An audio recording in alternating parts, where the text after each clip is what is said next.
Hello guys, this is your friend and we are back with a new fanfic.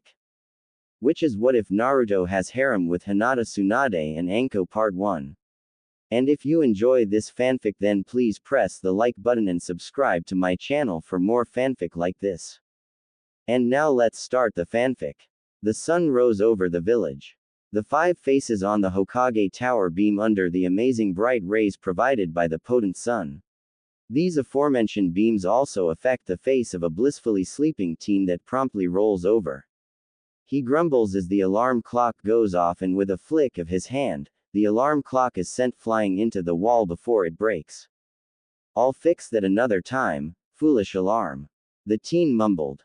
The boy is about to drift off yet again to a land unknown, before small yips grow in range and volume before coming to his ear as a very warm tongue appears and licks his face. "Knock it off, Kyoshi," mumbles Jonin Namikaze Uzumaki Naruto, all-around savior of the shinobi nation. The fox, with red fur and 2 tails, does not and continues to lick away at the sleeping teen. Naruto sighs before getting up and laying his back on his bedpost. As he awakes, his sight leads him to looking around his huge bedroom. His bed was king size with silk white covers and too many pillows to count. Window to his right was covered with navy blue drapes, and a door that led to a balcony if you would move the drapes. To his left was a huge walk-in closet with the door open, many different Jonin outfits and different colored flak jackets visible. A pile of shoes and boots lay out upon the floor. His black tiles were filled with dirt and other things from his constant moving through the day. Next to the closet was a huge chest drawer with 4 drawers in a nice hunter green. 1 drawer is open and a neatly folded stack of white t-shirts are visible. The door to his room was 3 paces from the drawer. On the right of the door was a wall filled with many weapons. Kunai, 3-pronged kunai, ninjutsu, daggers, shuriken, an Anbu mask, Anbu armor, a cloak with blood and flames at the bottom, and a huge clan painting of a whirlpool on the ceiling in dedication to his mother and the Uzumaki clan of Whirlpool. In the corner between the weapons and window is a mannequin dressed in Hokage robes with a Jonin outfit under it and the hat. All in all, his room was pretty nice. Naruto stretched before picking up the medium-sized fox in his arms and walked out the door. As he turns left and passes 4 doors on his left and staircases leading downstairs to his right, he opens up the door directly in front of him into his bathroom. Black and gray marble was everywhere within this room, which consisted of the tub, the sink, and the floor. He placed the fox to the floor and began his morning routine. Brush teeth, shower, fix up his golden hair that reminded many people of his father from back in the day, and then head on out for the day. Dressed up in standard Konoha uniform and putting his Hitai on forehead before grabbing his pouches and equipment, he specifically puts on 2 pouches on both thighs and picks up 2 cruel-looking daggers before spinning them and putting them in 2 side holsters on the outsides of his thighs. As he heads downstairs, he stops halfway as he remembered something rather important. "It's my day off," Naruto sighed before going back upstairs and disrobing. He returns everything neatly, a habit beaten into him by Tsunade, before putting on a skin-tight navy blue shirt and white pants with a black jacket halfway zipped up and matching crystal clean white ninja sandals. He ties his Hitai around his neck and yips to the fox, which swiftly jumps onto him and wraps his body around his neck. "Let's enjoy this day, no Kyoshi," said Naruto as he steps outside, his fox companion yipping in agreement. 2 minutes later, Konoha Shopping District. Ino Yamanaka was bored. Plain bored. There was nothing to do today. No missions. Her parents gave her the day off. Half of the ninja she knew or wanted to hang out with were currently on missions. The only kunoichi she could think of to relax with was busy, and then that was not mentioning her roommate Sakura, who was working endless shifts in the hospital. "I hate days like this," mumbled Ino. "That makes 2 of us," said a deep voice. Ino whipped around as only one person had such a distinctive voice. "Ah, Naruto," said Ino as she smiled at the said person who was walking up towards her. She had to look away swiftly to hide her blush. Who knew that Naruto would fill out like this? Dare she say it? After saving Konoha during the pain attack a few years ago, she began to see Naruto in a different light. She just never got the chance to hang out with him. Naruto almost stopped walking once he seen the dangerous smirk on her face, almost. So, Naruto-kun, what are you up to on this fine day? No missions for you I see. Does that mean you're free? Asked Ino in a semi-interested voice. The way she sounded, Naruto couldn't be so sure she was up to something. Most blondes were. Yeah, free day for me, replied Naruto as he scratched the fox on his neck. His eyebrows rose as he seen Ino sway her hips towards him, causing him to sweat just a little bit. Ino wasn't ugly. She had pale blonde hair that went down to her mid-back. Today she was wearing purple sneakers with the tightest of blue jeans. Her outfit ended with a purple figure was exquisite, testifying to the long hours she spent training her body to be at its peak. Naruto could still see the hidden seal on her back that represented her being a part of Anbu. She was head interrogator, and an excellent one at that. She continued her strut before stopping at his face and invading his privacy, not that he minded. As they were nose to nose, Ino smirked and latched onto his hands. Then we're going shopping. Since you make so much money on those missions you keep talking about, I want some shoes, some dresses, a new purse, and some bathing suits, some. Naruto sighed as he was led to his fate of spending more money. He didn't mind though. It was at least something to do. Besides, how bad could it be? 3 hours later. Are you serious? Yes, I am serious. I refuse, you're crazy. There is no way I am doing that. Oh come on, just take it off. I am not taking it off. You can't make me. Are you sure? Do you really want to test me in making you do something against your will? ARRGGH. This was the scene that people were seeing and trying to stay out of. If anyone knew of these two blondes, it was that they were extremely headstrong and determined to not do anything they didn't want to. As it was though, Naruto was being asked, better yet, forced, to put on a shirt. But not just any shirt. Shirts, in a plural sense. 17 shirts of various shades, colors and styles. In addition to jeans, shorts, slacks, shoes and hats and coats. Naruto just did not want to be bothered with that. He already spent loads of money feeding Ino's shoe addiction. Why did she love so much purple? Purple this, purple that, it was too much. Actually, take that back. He forgot he was a fiend for orange as well. So now he had Ino in his face growling, to which he returned with equal fervor. He refused to back down from this challenge. He was Uzumaki Naruto, Jonin of Konohagakure, son of the 4th Hokage, taught by the legendary Kakashi Hatake the copycat nin and the late Toad Sanin Jiraiya. No was a very viable option. Ino was about to choke him before coming to her senses and smirking. Naruto did not like the sign of that as he knew how devious she could be. Watch me Naruto-kun, you will put on everything. Said a deviously smiling Ino as her hand slowly went to her back pocket so Naruto would not know what was about to happen. You can't make. Naruto stopped talking as in a swift second his shirt was ripped and slowly the article of clothing fell to the floor, which caused a chain reaction of stopping women and slowing down time. Strong and finely tuned muscles were the thoughts running through her mind about Naruto's body, extremely muscular and sturdy. She should have done this earlier. Naruto was a hunk. The feel for him began to manifest even more than before. Naruto watched in slow motion as his shirt fell to the floor. He began breaking out in hives as he knew the effect this would cause. Drooling women with hearts in their eyes would rush him if he was around when the shirt hit the floor. He grumbled at the blushing and smiling Ino. That was dirty of her to have a hidden kunai in her pocket. In a yellow flash Naruto was in the dressing room with all of the clothing before the shirt hit the ground and out the room, at the register with his shirt miraculously taken along with Ino. Ino smiled. Told you, she chirped as she latched onto his arm and leaned into his shoulder. Females are so troublesome, mumbled Naruto, channeling Shikamaru as he began paying and putting his newly acquired clothing in a huge storage seal. Good thing he decided to take these with him. Before anything else was said, a huge grumbling noise was heard. Ino blushed as she looked away from a surprised Naruto who soon after laughed.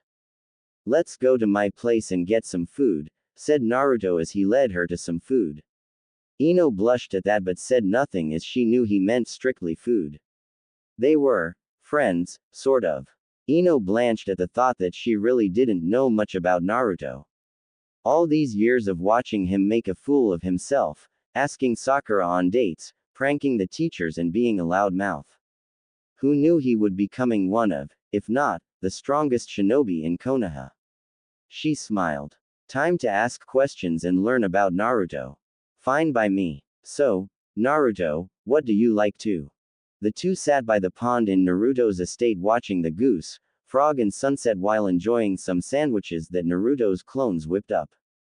Ino had learned a lot about Naruto and him about her. After the harsh story about his life before he got older, which made Ino curl into him crying, making him blush a bit, they continued talking and realized they both shared a love of flowers, training, motivating and annoying people at the same time, even read the same manga, which brought a surprised funny face from Naruto, causing Ino to laugh very loud and joke on him about how his face looking like a gaping fist. Naruto suddenly caught a gleam as he held some of the pie he had made.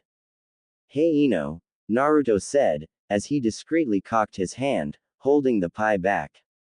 "What is it Naruto K?" Ino never got to finish her sentence as a wet, splosh, sound landed on her face. She slowly widened her eyes in surprise and touched her face to remove the substance dripping down her face, ignoring the loud sounds of laughter. "Look at your face now Ino. You look very sweet, and you smell like the best of pies," laughed Naruto as he rolled on his side and tried to push himself up despite his gut hurting from his laughter. "Pie. On her face. Thrown by Naruto. He must die. Naruto-kun," whispered a voice. For some odd reason, every animal in the clearing left, including his foxy companion. The sky grew dark, the roses withered and died and killer intent began leaking. "No one." Jokes with Ino's face. "No one. You," were the words that came from Ino, her head down and body shaking, before a small chuckle came from her throat. Her hand found her way to some soy sauce that came with the rice they ate. Her other hand grabbed onto his shirt. "Shall pay," shrieked Ino as she tossed the soy sauce onto Naruto's face and hair. The two then began a food fight before Naruto tackled Ino and they went rolling down the hill they were on before they fell into the pond and came up to start tossing water on each other's face, all the while laughing like little school children. The two continued until Naruto swam towards her. Grabbing her around the waist he then brought her and himself underwater before emerging and then throwing her back in, laughing. She never rose up. But he felt himself being lifted up before landed in the water back first as Ino emerged laughing. Naruto came up and the two panted in exhaustion before Naruto smiled. "You look beautiful when you're soaking wet. Did you know that? Anyway, let's go get cleaned up," Naruto innocently said as he made his way out the water, never seeing the small blush that lit her face up. Naruto was embarrassed. But it was not his fault. He let himself get so open.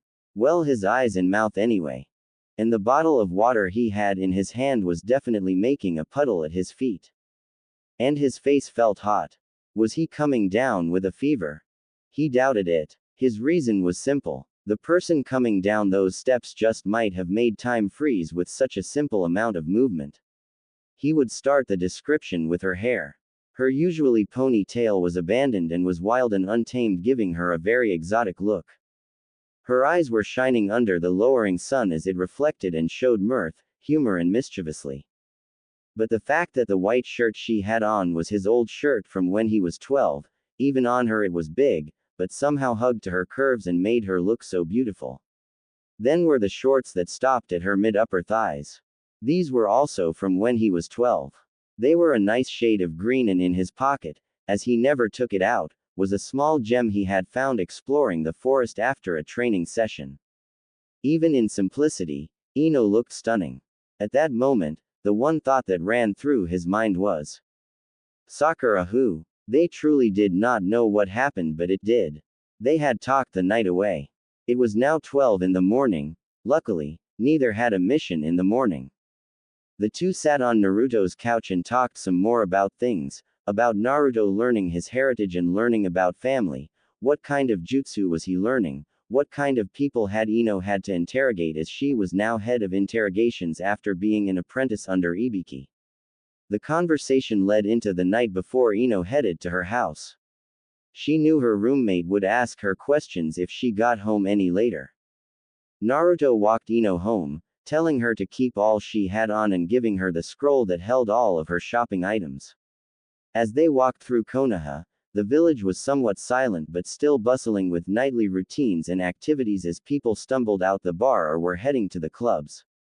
Ninja needed to have fun, because they could die at any moment. Finally they reached Ino's door. The butterflies in both stomachs were not appreciated. Thank you, Naruto.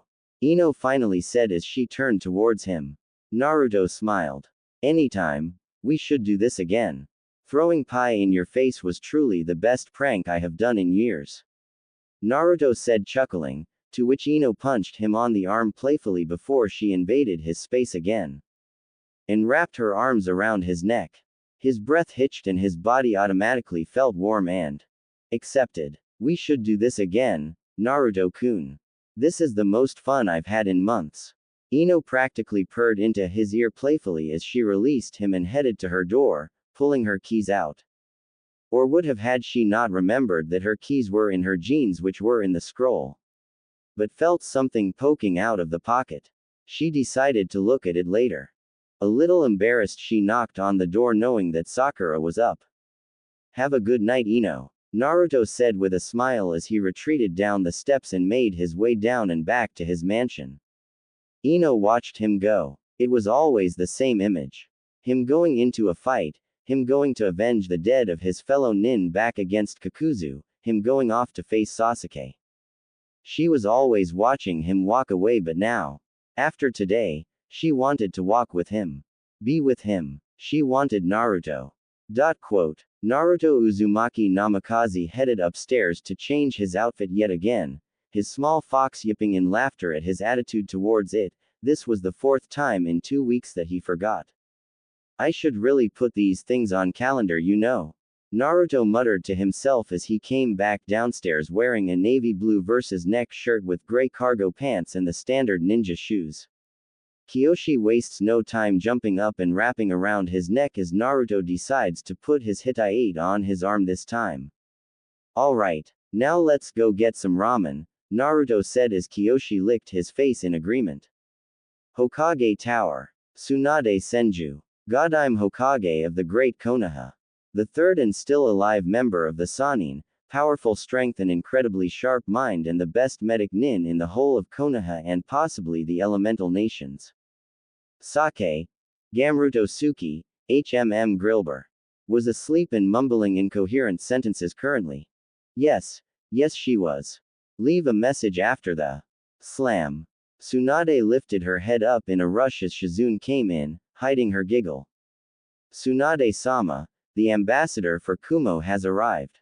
Tsunade rubbed the cold from her eyes as she nodded in approval. Send her in, she replied. She then snapped her fingers and called the Anbu to get the best person she could think of for this mission. Get me Naruto. Ichimaru ramen booth. Naruto smiled as he put his 4th ramen bowl down on the counter and patted his belly before looking down at his foxy companion also finish his bowl on the floor. Sure do pack them tight, don't you, Tsuki-san? Said Naruto as he chuckled. Only the best for my number 1 customer, Tsuki stated with a laugh. Naruto smiled before a voice called him. The same voice from all those years. Dobi. Naruto closed his eyes and paid no attention to the voice. When you start calling me by my given name, that's when I'll acknowledge your presence, Naruto said with a smirk as his best friend, Uchiha Sasuke sat down at the ramen stand and ordered a miso ramen. I'll think about it, but until then, your name will stay the same, Dobi, Sasuke replied as he picked up his chopsticks and began eating. Naruto sighed before smiling. So how was the mission? Gained another fangirl, Naruto said, causing the Jonin besides him to sigh. After a few years of returning to Konoha, the girls just wouldn't leave him alone. While it wasn't on the same scale as Naruto, which he joked on him about it to no end, it still wasn't far off from the academy days. Shut up, he replied as he continued eating. So when is the wedding? Naruto jested with a straight face. After a few years of playing the scene, Sasuke finally smartened up and got together with Sakura. Naruto wasn't as crushed as he thought he would be, but felt happy that his friend at least told him of his decision. We aren't getting married yet, Yubaka, Sasuke mumbled. Yeah, I know, it's still funny watching her make you carry her bags, buy her products, wait for her at the salon. Naruto laughed as Sasuke tried to stab him with chopsticks. Sasuke stopped and smiled before looking downwards into his bowl. Who knew that rebuilding a clan would be so hard? Takes a lot of patience and politics. But I wouldn't trade it for anything. Naruto smiled and nodded in understanding before a small and unnoticeable twitch occurred on his left eyebrow before he drank a glass of water with a small smirk. Ah, so how can I help you, Anbu-san? Naruto said without looking up before the figure appeared in a blur. The Hokage has requested you in her office, the Anbu stated. Alright, maybe I can go on a mission now. Naruto said with a smile before giving Sasuke a pound, placing his money on the counter and wishing the old man at the counter a goodbye as he scooped up Kiyoshi and used a shunshin to head to the office. Hokage office. So how was your trip? Tsunade asked the ambassador. Pleasant. Cannot complain. No disturbances, just ready to do what needs to be done from my village, replied a female-toned ambassador, her voice clearly sounding a bit bored. Tsunade gave a knowing smirk as she wrapped her fingers together and put them under her chin. Are you sure you're doing this for your village or for yourself? Tsunade said with a smirk. The female said nothing, but the small blush was enough to answer her. She currently wished that something would come and save her from being asked any more questions about her real reason for being there. Luckily, it came. Suddenly both looked up into the window as wind flew in the office, whipping around paper and bringing a huge gust of wind before it suddenly stopped. Revealing Naruto in full ninja gear, flak jacket with a navy blue long-sleeved turtleneck, black slacks, straps on both legs holding his special daggers and combat boots with his eyes closed leaned on the window sill, elbows folded in his cool sage mode pose. You called Ba-sama? Naruto asked in his smooth voice, wind blowing his Hittite and chopstick twitching in his mouth. Before losing all of his points as he was bashed into the ground from a growling Tsunade. You've sent all the just stamped papers to the floor, Gaki. Tsunade growled as she grabbed Naruto by his flak jacket. Like you actually read those pieces of paper. I bet you just woke up from your daytime nap, Granny. Naruto growled in return as he was lifted in the air before being placed on his feet. What did I tell you about calling me that? Tsunade said as a knot formed on her face and she bashed her forehead into Naruto's and growled. Not to call you that before your daily glass of milk as you get grumpy. Well, I'm not scared, Grandma. Naruto shouted as he grasped his hands into a fist. Gaki, I'm gonna kill you and revive you to kill you again. Bring it then. I don't mind hitting an elderly lady. Oh yeah. The argument was cut to a sudden halt as the two gazed at the blank-faced sweat-dropping ambassador. Naruto blushed in embarrassment as Kiyoshi was laid in the kunoichi's lap and was currently purring in contentment as the person stroked his fur. The awkwardness was stopped as Tsunade was in her desk in a flash and Naruto was still standing in his standard Jonin outfit. But he remained staring at the familiar kunoichi from Kumo. Pale blonde hair in a bowl-cut style but longer stopping around her shoulders with electric blue eyes. She had on a semi-tight gray shirt, confusing Naruto as he threatened to break through the shirt, short black skirt that stopped at mid-thighs, revealing her slender legs. She had a standard katana on her back with a leather strap and her Kumo Hittite wrapped on her right bicep. Her blank look at Naruto reminded him of the looks Neji, Gaara and Sasuke all seemed to fancy. Naruto's face turned a bit red as he quickly turned away and addressed the Hokage. So what's the mission, Ba-sama? Naruto said as he crossed his arms and got serious, if only to impress the cute kunoichi. Oh, how he was failing. Your mission is simple. You will be escorting Samui-san here around the village and keep her entertained, said Tsunade with a small smirk as she knew Naruto would come dressed for a full mission. Naruto stared at her before looking at Samui, then back at Tsunade, then back at Samui before face-palming. This is the last time I come dressed in mission garb. Naruto mumbled as he pulled his neck and instantly his ninja garb was torn off his body, revealing his outfit from before. The two kunoichi looked at him in confusion at this change. Naruto stared in confusion as well. What? I get bored. So I got a nice seal that can put me in ninja gear on my wrist. Anyway, come on Samui-chan, let us paint the town orange. Naruto didn't give her a chance to respond as he grabbed her hand and pulled her into his arms, making her blush a little. With Kyoshi already on his shoulder, he used a wind shunshin to mess up the papers some more, laughter fading with him. I am going to kill him, Minato, your son will be joining you soon. Tsunade thought as she called some genin in to clean the mess up. Village. Naruto walked with the blank-faced Samui throughout the village, thinking of what he could do to get her to be entertained while ignoring the looks the female population kept giving him and glaring at the male population for looking at the kunoichi like a piece of meat. Alright, I got it. I'll take you on a tour of the village. I'm sure you didn't get the chance to look around seeing as how we kind of had an invasion, Naruto said with a smile. Sure thing, Goldie, Samui mumbled in a bored tone as she stretched her back complaining about her back issues. Naruto looked at her with a squinted eye and open mouth, making her smirk. But that was all he was going to get from her. You don't laugh much, do you? Said Naruto suddenly as he leaned into Samui's confused face. What is there to laugh about? If it is funny, I will laugh. Now back up, you are too close to my face and I need space. Samui said as she slowly pushed Naruto away. Naruto smiled a bit. It has been a while since he met a female that didn't smile, not since Koyuki and Shion. Demon country. Achu. Said person opened her eyes from her meditation before a small blush and smile appeared on her face. It is time for Naruto to help me, she said in a low voice. Spring country. I don't want to get married to any of these men. Koyuki said as she threw all the pictures of bachelors to the floor. The hundreds of pictures being spread on the floor.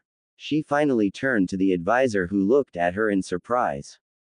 I need a strong man, a determined, charming man who knows me and loves me for me. Koyuki looked at the picture on her desk, a small smile appeared on her face. Then she sneezed. Koyuki-sama. Koyuki lifted her face up and made her way out of the office. Call my carriage. I'm going to get Naruto Uzumaki. Konoha. Achu. Achu. Yelled a voice. Tissue. Samui said with a look of small interest as she held it up. Naruto looked at the tissue before giving her an embarrassed grin and taking it. Thanks. He said as he wiped his nose and put it in his pocket before smiling at her in a very suggestive manner. I know what I'm going to do for you, Naruto said as he stopped walking. Oh, and what is that? Said Samui in a serious tone, eyebrows raised in curiosity. Simple. I'm going to make you laugh. Said Naruto as he walked on. Samui looked at him before shaking her head. Good luck, she whispered as she followed along. I've actually got a lot of good luck. You should ask Ba-sama, said Naruto as he was now behind her. She had no chance to ask how he got behind her or how he heard her as she felt her hand being grabbed again and led to a place she had no idea. Alright Samui-chan, let's go have some fun. Naruto said as he ran off. Samui looking at him for a few minutes before smirking again. Maybe, just maybe, it won't be so bad. Hours later. Samui finally cracked. She finally laughed. But Naruto was not laughing with her. He had taken her everywhere. The training grounds where he cracked jokes about Team 7. Receiving blank faces, The mall where he met Rock Lee and Guy and saved Samui from the horrid genjutsu of them hugging.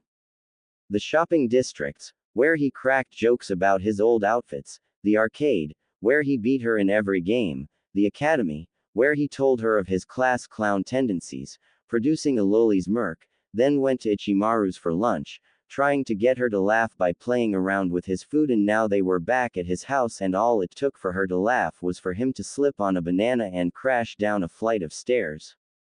This is so not funny. Can you at least help me up so I can take you to the final place for the day before my mission ends? Naruto said with a groan. This fall was so not cool. Kyoshi just loved to leave fruits on the floor at the most inopportune times of life. At least she laughed. Sure, Samui said as she extended her hand. Then pulled it back, causing him to crash onto the floor again. Naruto grumbled as she walked past him. Or she would have if he had not grabbed her ankle and brought her crashing to the floor. Ha, now who's laughing now? He replied as he got up, and then in turn got leg tripped. Samui smiled as she crawled over towards him and bashed his face to the ground. But the floor brings out your eyes, she said in a joking tone. Naruto looked up in shock. You just told a joke. Naruto said with a raised eyebrow. Yes, I did. I can be fun if I want to. I just like to make people work for it, replied Samui as she attempted to get up. Naruto sprang into action as he tackled her down and began wrestling with her. Well, looks like I'll have to work some more, Naruto said with a smile. The two began wrestling before Naruto touched her side, causing her to laugh. Naruto stopped and a cruel smirk appeared. Ticklish are we? Naruto said as he began moving his fingers in the air. Samui's eyes widened before Naruto plunged his fingers into her sides, causing her to burst into loud laughter. She flipped it on him and the two began laughing some more before Naruto and Samui stopped with Samui on her back and Naruto on top of her. Told you I can get you to laugh, Naruto said as he gazed in her blue eyes. I suppose you were right, Samui said with a smirk. The room turned silent as the other looked deep into the other's eyes, literally sparks flew from the amount of peering the two were doing. Unconsciously, one began to lean into the other, not knowing what was about to happen, but not willing to stop it. The lips felt dry yet urgent to connect, and the passion that began to emerge from simply looking at one another was unbearable. But a loud yip broke the chemistry that was formulating between the two, and just like that the moment was over. It was then that they noticed the position they were in and the two literally flew off of one another. Let's go. I want to take you to one more place, Naruto said quickly as he grabbed a nice trench coat and led her outside, not making eye contact. Samui looked at him with a thoughtful expression. Very respectful, surprising considering who his sensei was. Fun, but knows how to be serious, strong, determined. Maybe he can be the one, Samui thought as she was led outside. The two walked in silence, as she knew if she asked where they were going that he would not answer. Eventually the two came up a flight of stairs. After some climbing, Naruto walked her to a cliff before Samui caught sight of the most amazing view. This is the top of the Kage's monument. I used to come up here and watch the view and still do from time to time. This is the best part of the village. Sitting here on my father's head and watching the village. It's like I'm letting him know that I'm watching and protecting Konoha for him, you know. Naruto said as he sat down and patted for her to do the same. As she sat down, the two made small talk as she told him about Kumo and he in return talked to her about Konoha. Eventually he got her to actually break into a natural genuine smile. It was better than the view of the village. You should really smile more often. Naruto whispered as he removed his coat and wrapped it around her before resting his elbows on his knees, missing her small blush. Who would have thought he'd be such a gentleman? Naruto gazed at the village with a relaxed expression. This whole day was pretty fun, he had to say. Learned a lot about Samui and really wanted to hang out with her, let alone see her again. Eventually Naruto smiled and extended his hand. Let's get you to where you're staying for the night. I'm sure you're exhausted from all the walking. Naruto said as he stared at her eyes. Samui looked at his hands before slowly placing her hands in his, and her face went from impassive to brief shock as he used his strength and tossed her onto his back before catching her thighs and turning towards the cliff. Hold on tight, was the only warning she got before he jumped off of the faces, surprising Samui as he took her on a peaceful ride throughout the village. Eventually and sadly, in Samui's opinion, they reached the inn she was staying in. Naruto put her down in front of her door. I hope you enjoyed the tour of Konoha. Maybe we could hang out again, you know. Naruto said as he scratched the back of his head. Samui said nothing before slowly walking up to him. Naruto began to get nervous as most of the times, the females he knew would approach him to hit him. So he began to panic. I mean, only if you want to. I don't want to. He was silenced by a chaste kiss to his whiskered cheeks, causing his eyes to widen and him to flush. Slowly touching his cheeks, he turned to see her smiling at him with her hands clasped in front of her. Thank you for the trip around the village, Naruto-kun. And for making this decision so much easier. I didn't even know it, but you are the one I've come to Konoha for. Naruto smiled, not having a clue about her thoughts before watching her walk towards the inn. Anytime, Naruto replied as he turned away and walked away silent, hands in his pocket and eyes towards the moon. Samui looked at him before remembering his trench coat was still wrapped around her. She decided to keep it so she'd have another excuse to see him. Besides, she'd be here for the next year, so she'd have many opportunities. Naruto smiled as he lay in his bed staring at the ceiling with Kyoshi curled up on his stomach. The mission was a failure. What was supposed to be a simple escort mission became an ambush from some weird Odo nins, who should have been killed a long time ago. Apparently, this group was the last batch of nins still alive after that war. So when 60 nin show up just to kill 3 Konoha shinobi and 1 shinobi after making their way back to Konoha from their mission, something was obviously wrong. Anko Mitarashi, for once, was afraid. The last time she had been afraid was when she was in the middle of the mob that was about to kill her, when she was defenseless and weak. She refused from then on to show weakness. But now, with the remaining 50 or more against just her, as the other 3 nins with her gave their lives to get her away from them, her left arm was dislocated, kunai and shuriken all over her body, it looked inevitable. She was going to die. She would die without her dango. She would die without getting this stupid seal off of her neck. She would die still being feared by Konoha. She would die single, with no man to care for her, no man to love her, nobody to hold her in these last seconds. It was over. Hiroshin no Jutsu. She was right. It was over. Her eyes snapped open to find herself in an empty field and in the arms of a blonde-haired shinobi. But the 4th was dead, so this could only be. Are you okay, Snake-san? Said a voice in a serious tone. Namikaze Uzumaki Naruto, the strongest Junin out of the rookie 9 who also started off as the dead last of the group. Son of Minato Namikaze, 4th Hokage, godson of Jiraiya the Toad Sannin, trained by him, and Kakashi Hatake, son of the White Fang. His look was so stoic, a look that didn't look right on him. But she could feel the concern in his voice.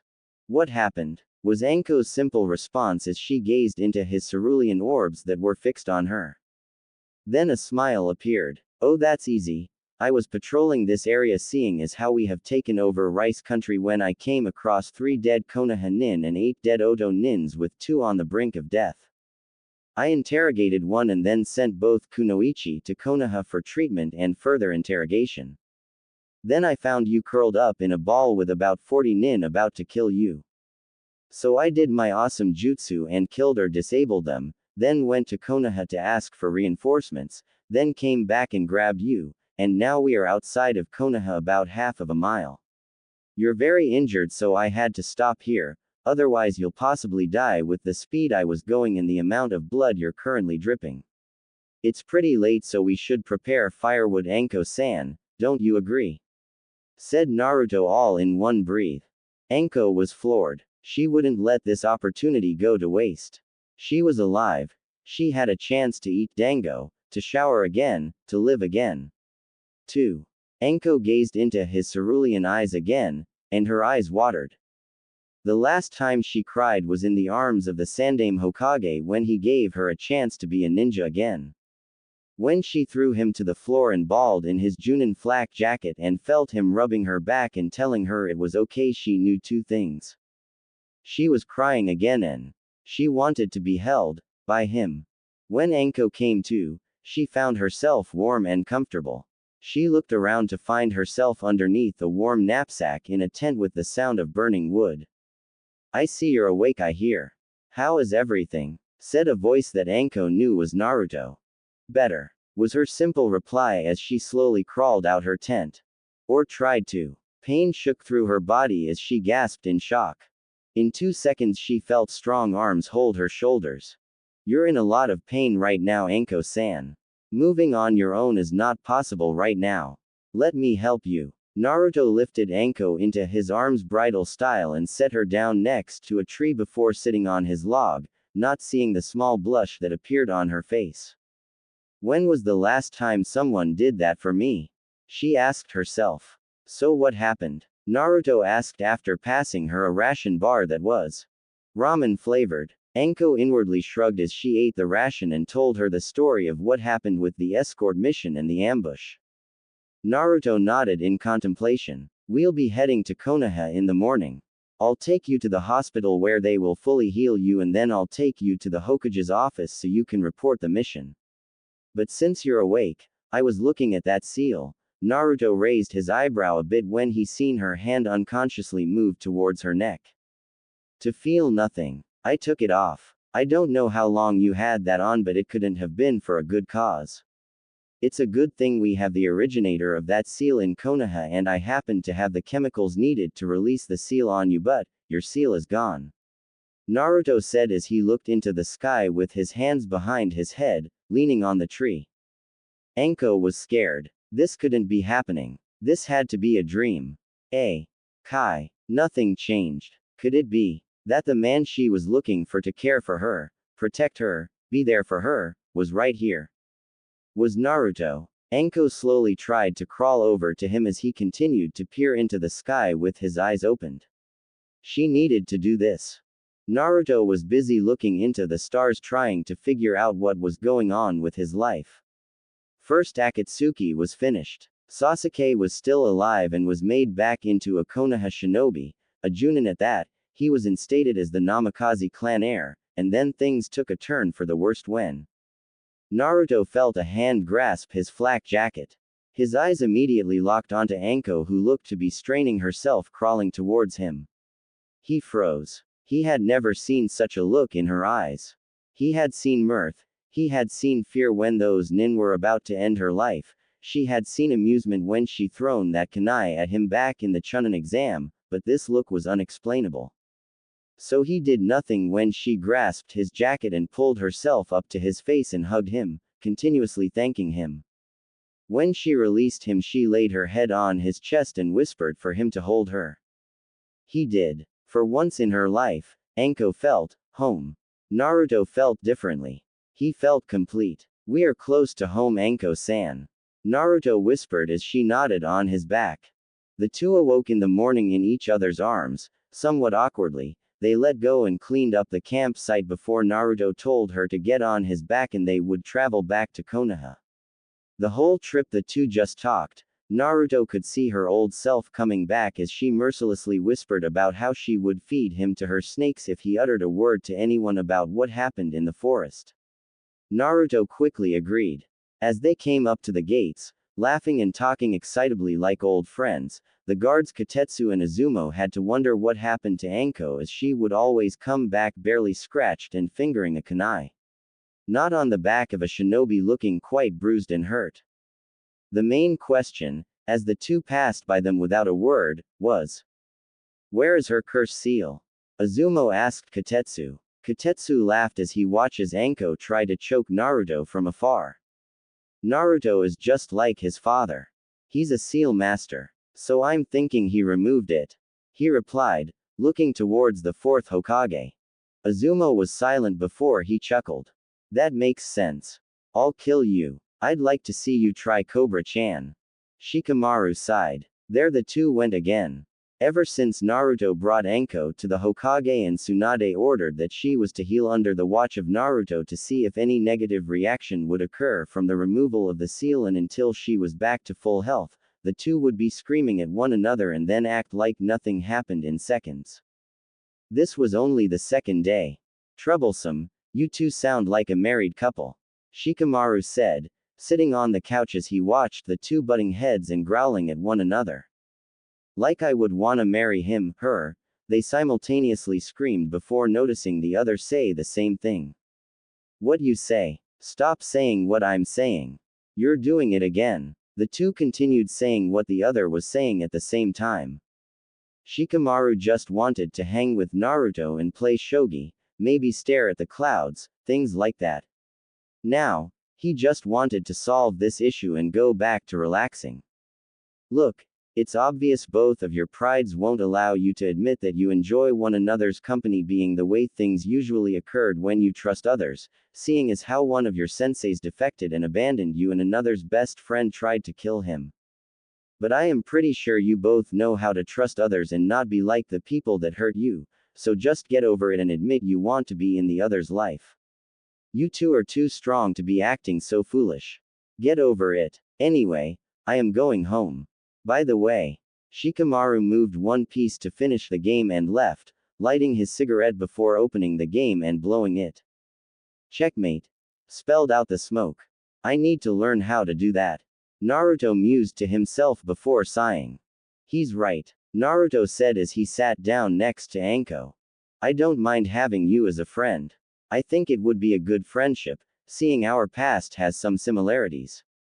Naruto said as he averted making eye contact with her.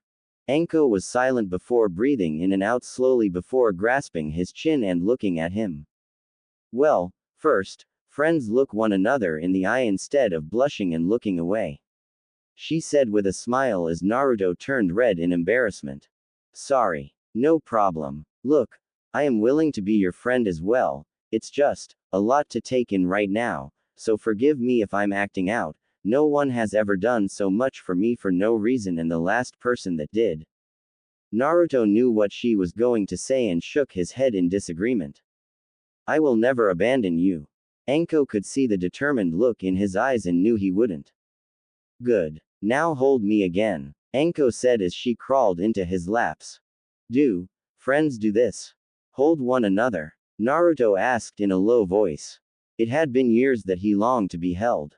He never made a big deal about it, but when she wrapped her arms around him, he felt all those years of longing coming back full force. Yes, they do, Anko whispered as she soon fell asleep. Naruto smiled before nodding off again, Kyoshi soon joining them and falling asleep as well. A figure came into the gates of Konoha very late at night next to another figure. Returning from training trip? Asked the late-night ninja as he instantly knew who it was that entered the gate. Yes, I'll be making my way home now, said a female voice as her sensei nodded and shunshined away into small papers. The female figure headed off to her home, all the while holding onto a three-pronged kunai. The birds chirped as a new day arose over Namikaze Naruto as he awoke on the couch with Mitarashi Anko on his chest still awake. Not that he minded. Who wouldn't want to awake to someone so beautiful? Naruto stared at the ceiling and thought about all that had occurred in the past few weeks. First was the encounter with Ino, then it was taking Samui on a tour of the village, and finally Anko, who now lived with him until she recovered fully from her injuries. Naruto sighed. What is next? Then the doorbell rang. Naruto created a clone by the door and swapped places with it. When he opened the door, an ANBU was awaiting for him. Naruto blinked before sighing. Give me 5 minutes, I'll be at the tower. The Anbu nodded before disappearing. Naruto got showered, brushed and dressed before deciding not to go dressed for a mission. The Anbu didn't say to anyway. Dressing in a plain t-shirt with jeans and some combat boots, Naruto headed out for the tower, Kyoshi wrapped around his neck. Hokage Tower. Tsunade was smiling. She finally had her revenge on the brat. Naruto would finally get what he deserved for that paper incident and then some. It was in the form of the regal figure awaiting the person coming in right about. The door opened and in came Naruto with his eyes closed and his hands holding his fox pet. What is it you want, Ba-chan? Naruto froze on the spot once he saw just who was in the office. Shion-chan, whispered Naruto, shock apparent on his face. He hadn't seen her in years. And she looked stunning. She had on a simple white dress that went down to her ankles with red, yellow and blue flowers at the bottom. In her hand looked to be a scroll and by her feet was an arrangement of suitcases and the like. Naruto smiled finally and opened his arms as she ran into his arms, blushing as he picked her up and spun her around. How have you been? Asked Naruto. He couldn't wait to share his stories and hear her stories in return. That can wait until later on, said Tsunade as she cut him off and prepared for the trap. Shion is on vacation for the time being as she is taking a leave for personal reasons. As such, she requested stay in your residence seeing as how she knows you and you have much space in your complex, said Tsunade. Knowing he wouldn't remember about Anko staying or that he didn't know about the coming person either. Ah, Minato, Kushina, Jiraiya, Sarutobi, I hope you're watching. Of course she can stay with me, said Naruto with a grin, hands still holding onto Shion, who was still blushing but had a content look on her face. A few shadow clones appeared seal-less and began picking up the bags. So, how would you like to take a walk around the village before we go to the house? We could talk then, said Naruto. I would like that, Shion said with a smile. Great. Then we're off. See you later, Ba-chan, said Naruto as he left the room with a still red in the face Shion. I hope you haven't forgotten what I asked you for, Naruto-kun. 4 hours later, Naruto and Shion talked throughout the day into the afternoon about what had occurred for the both of them since the mission in Demon Country. Every time the conversation would get close to whether or not Shion had a relationship, she would change the conversation and sputter. Suddenly, as they passed by a restaurant, Shion's stomach growled kind of loud. Hungry ya? Said Naruto with a grin, chuckling at her embarrassed blush. Come, I'll take you to my favorite spot to eat, said Naruto with a smile as he led her to Ichiraku's ramen shop. Ichiraku's ramen shop. Hey old man. 3 bowls of miso soup and some beef for Shion for starters, yelled Naruto as he brought the blinds to the side and sat down, patting his seat next to him for Shion to sit down. Oh, and who is this? Girlfriend of yours? Asked Chuki as he brought the steaming bowl down in front of Naruto and Shion. Naruto blushed a bit and scratched the back of his head. Hee as if someone as beautiful as Shion Heim would want to go out with me, said Naruto with a chuckle. Shion smiled. You never know Naruto, I just might take you up on that offer of being your girlfriend, Shion laughed as Naruto choked on his ramen in shock. Chuki chuckled as he walked away to let Naruto talk his way out of that situation. Naruto sighed in delight before suddenly looking outside and smiling. I want to show you something, said Naruto suddenly as he put a wad of bills on the table for the ramen. Come, let's go, Naruto said extended his hand. Shion was silently wondering what was he up to before finally grabbing his hand. Shion blushed suddenly as he brought her up to his chest and wrapped his arms around her waist. Does he know? Is he ready to help me? Were her thoughts at the moment. She was interrupted as his baritone voice rung in her ear. Hold tight. In a swirl of leaves they were gone from the restaurant. Valley of the End. As Shion opened her eyes, a gasp of surprise, awe and shock occurred. The only description she could give as to where she was right now was breathtaking. Naruto landed on top of the first Hokage statue, giving them a view of the waterfalls and countless trees and wildlife that littered over the area. This is the place where I and Sasuke fought, Naruto said suddenly, eyes distant and looking at the exact area they talked and fought at. We came here at least twice to fight. The second time was when I won and carried him back to Konoha. Naruto said as he finally let go of Shion, much to her disappointment, and sat down at the edge of the first's head. It's funny. Learning how history repeats itself. I am of Senju blood and Sasuke was of Uchiha blood. We fought 2 times, and changed the landscape to what it is now. This has now become our training ground. We fight here, we talk here, and we plan here. This is the best area in all of Fire Country to me. Because it means the most to me, said Naruto. Shion slowly walked towards him before sitting down behind him and draping her arms around him. Why would you share this area with me? Said Shion after a few moments of feeling the embrace and becoming one with him. Naruto was silent for a few minutes, thinking about how to reply. I don't know, it just felt like the right thing to do. You know, said Naruto with a sheepish grin. Shion said nothing before moving to sit in front of him. Slowly she tilted his chin up and looked him straight in the eyes. I do know Naruto. Then she kissed him. It felt like the right thing. To both of them. Come, let's take you to where I stay, it's getting late and you look a bit tired, said Naruto as he scooped her up and jumped off into the trees to head back to Konoha by the scenic route. Shion closed her eyes and heard nothing but the melody of his heart and hers resonate. He'll be a good father.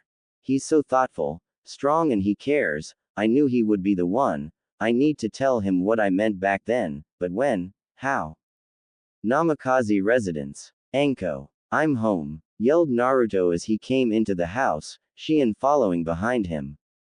When she heard him call out a woman's name, she thought maybe it was a maid or his cousin. When said person entered the room, however, Shion knew that this was not anyone related to him. Anko hobbled up to the two, Kyoshi wrapped around her neck before seeing the new arrivals and rushing over to be petted by Shion, who soon obliged.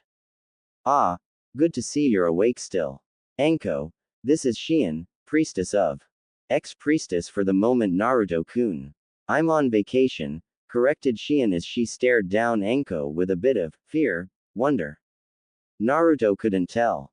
Anko just grinned. Nice to meet you, Anko said as she bowed towards her before jumping into Naruto's arms. Now I believe you owe me a massage, no, Naruto-kun. Purred Anko as she poked him with each syllable to his name. Naruto pouted. Fine, let me show Shion her room first and then I'll meet you there, said Naruto, not knowing what Anko was really doing, or feeling the killer intent coming from Shion. Thanks Naruto-kun, you're such a good man. One day you'll make the perfect husband, treating me like this, I should just keep you all to myself and be your wife, said Anko in a tone Naruto couldn't tell as she was serious or not. So he laughed nervously. Heh heh, I try my best Anko-chan, said a red-faced Naruto as he quickly put her down and grabbed Shion's hand, dragging her upstairs. He put his head down to cover his flush. I wouldn't mind being married to Anko-chan either. Midnight. Naruto lay down on his bed staring at the ceiling. Things were moving too fast for him right now, if he were to think about it. What was it with all of these females suddenly appearing and acting so different towards him? Not that he didn't think they were all beautiful in their own way, it was just very convenient for them to suddenly appear just when he learned that. A tap on the window interrupted his thought. Naruto looked to his window to see a cloaked figure at the door. Thinking it was Anbu, Naruto got up and walked towards it. He opened the door, only to shake in shock and surprise. He was not prepared for what was on the other side. But the other side was prepared for him. A whip wrapped around his neck and pulled him out of his house. Kyoshi patted over and pushed the door closed, yipping as it went back to sleep on the bed. Outside, Naruto flew through the air from the window for what felt like minutes before crashing into a tree before a poof went off, signifying it was merely a clone. The cloaked figure stood there for a minute before disappearing in a swirl of water. Knowing he would follow. When the figure arrived at an empty field, she threw the kunai to the other side and awaited his arrival. In a flash, Naruto appeared, Junin outfit on and daggers in hand held in a reverse grip in front of his face. If it's a fight you want, it's a fight you got, Naruto said with a grin. Wasting little time, Naruto ran over to the figure in a burst of speed, sending the ground up in the air with each step. He then jumped high in the air and came down in a downward slash with both hands, to which the figure pulled out 2 kunai and blocked his assault, inwardly shocked as her kunai cracked with one hit. The figure pushed him and dropped her kunai before being in his face in 2 seconds. Naruto was confused at his speed. Then a palm thrust hit him dead in his chest, sending him flying into a tree. Before he could recover, the figure was again in front of him. The figure then grabbed his head and kissed him. Naruto fell into a daze as the person's lip touched his and melted in her embrace. Then the figure spoke. "Find me, Naruto-kun." Then she disappeared. Naruto said nothing at all. His eyes were wide opened and his mouth was as well. He stayed in the same spot before standing up slowly and walking back home. Retrieving his thrown kunai, he looked at it for a few seconds before smiling. "Two can play that game, Hinata-chan." Tsunade was sitting on her couch sipping on sake with a relaxed look on her face. The day wasn't that bad. Besides personally handing out missions and signing thousands of paperwork, it was nice to finally settle down for a bit. Her thoughts were on Naruto and possibly giving him the title of Hokage. He had done everything needed. But she decided he needed to get his priorities straight in terms of settling down.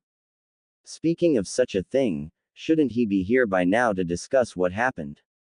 The sound of the door opening was heard before, just as she guessed, came in Uzumaki Naruto with a thoughtful and confused face. "Ba-chan." Tsunade nodded and patted the seat next to her. "Sit down. It took you long enough to come to me," said Tsunade. She then handed him some sake and told him to explain what he needed help with. Naruto told her everything. From the hug from Ino, to the kisses from the other girls, to the feeling of waking up with Anko sleeping next to him and finally finishing with Hinata's sudden appearance. Tsunade was silent before smirking. "What is there to be confused about? Marry them all." Tsunade chuckled as she watched Naruto spit out his sake while coughing out words she couldn't understand. "Ba-chan, this isn't a joke, I'm dealing with emotions here, how do I get through with this? What if they ask me to decide between them?" asked Naruto as he stared at his cup. She sighed before getting serious. "Naruto, you're a grown man now, you can only get older. Time is short. I think, if you get to know them furthermore, you'll find the one for you. Hang out with them equally, take them out on dates, that way, you can figure out which one strikes your fancy," said Tsunade as she patted his head like a mother would a child. Naruto smiled before putting the sake down and leaning onto Tsunade's lap as she ran her fingers through her head. This became a normal routine after a while. Naruto would drop by and Tsunade would answer any question he had. Only when they were in the company of one another would they act like a real family. After a while Naruto spoke again. "So, I'm thinking of a way to properly greet Hinata, seeing as she really did surprise me tonight," said Naruto as he spoke in low tones, feeling comforted by his adopted grandmother. "Do you now mind sharing how you plan on doing that?" said Tsunade with a smirk. Throughout the night Naruto gave some ideas and Tsunade either approved or would slap him on the head for coming up with such a foolish idea. Up until the sunrise the two talked and relaxed. Something ninja don't do often, but family did whenever they got the chance to. Hinata woke up to smell the sweetest smell in her entire life. It smelled like cinnamon rolls. Hinata snuggled into her bed before realizing one thing.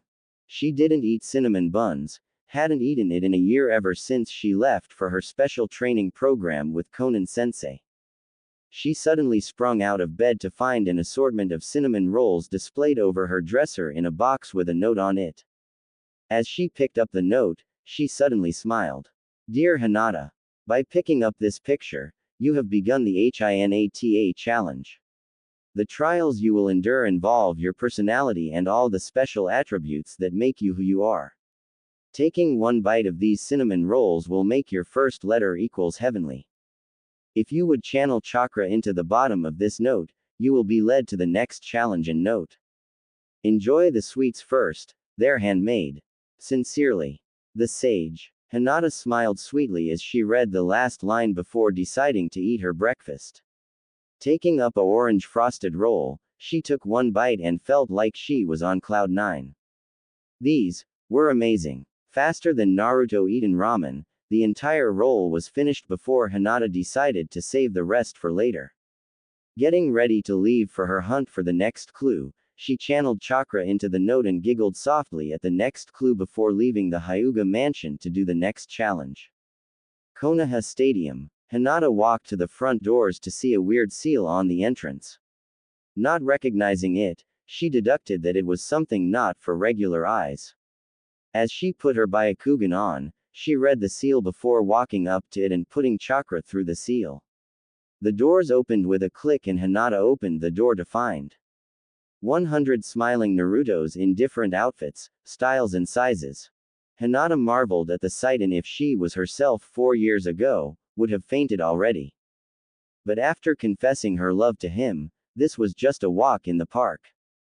After thinking about what he wished for her to do, she nodded as she began dispelling each clone that did not look like the real him, including a Naruto dressed in Jiraiya's garb and a red-haired Naruto. She chuckled at that, and an extremely shy-looking Naruto. She sweat dropped at that. Finally she arrived at the final 2 Narutos dressed in Hokage garbs. After staring at them with her Byakugan, she finally noticed the one difference. One had no cute whisker marks. Dispelling that one, the final Naruto smiled. You have completed the challenge, here is your next clue and scroll. Handing the girl the scroll, the clone saluted before dispelling himself.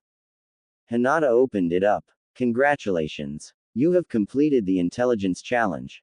I equals intelligent. Your knowledge was always top-notch in my book. You are the smartest woman I know. Now, for your next challenge, follow the tail. The sage. Hinata looked around before seeing a waving tail at the end of the entrance. Walking towards it, she watched as the tail waved before walking off. Hinata followed at a slow pace before speeding up as the tail started turning corners faster. After running through the bathhouses, Hokage monument and past her own home, she found the tail waving inside of Ichiraku's. Hinata walked in to find a yipping Kiyoshi licking ramen with a Yame next to him.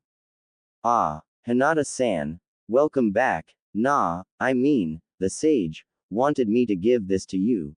Giggling, Ayame handed Naruto a note and a leash that was tied to Kiyoshi. Hinata, the next letter that makes your name is N. Nurturer. Your usage of healing ointments and carefulness with nourishing plant life proves to me that you care for all things in a very delicate manner. As such, I put my trust in you by leaving you to take care of Kiyoshi here.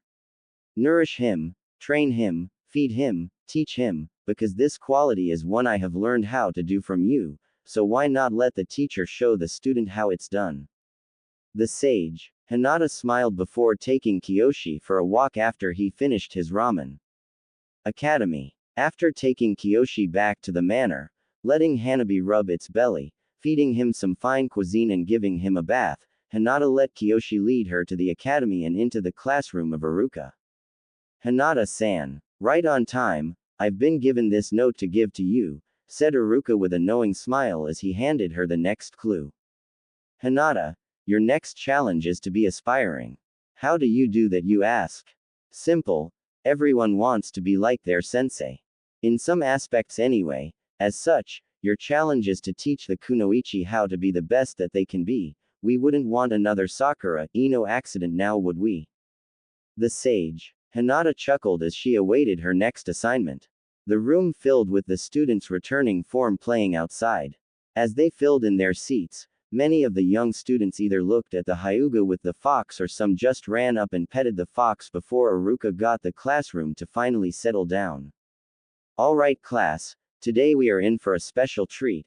The kunoichi will be getting a lesson from the next heir to the Hyuga clan herself, said Iruka, the females gasping in awe and amazement. Everyone knew of the valiant effort Hinata had put up to defend Naruto and Konoha during the Pain invasion. With that being said, the boys will be going outside to get some lecturing about the history of Konoha today, said Iruka, the males of the class groaning, some wanting to hear the discussion.